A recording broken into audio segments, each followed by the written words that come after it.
To determine the perfect fit for your Brigand suit online, we're going to need 6 measurements today. First of all, your height and weight, your neck measurement, chest, upper waist and lower waist. First of all, with your height, this can be done up against a wall or in a doorway. The third measurement is your chest, making sure that the tape is underneath your armpits and about nipple height. Make sure the tape doesn't sag and isn't too tight. The next measurement we're going to need is the upper waist. The tape should be around a belly button height. Again, the tape must be horizontal, not sagging too low and not too loose.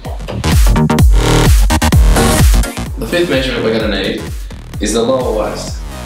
The tape must run 4 fingers below the belly button. Same rules apply. The tape must be horizontal.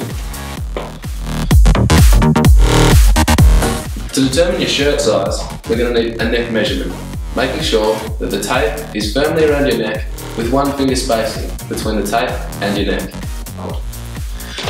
With these measurements, this will determine you get your perfect Brigand suit fit online.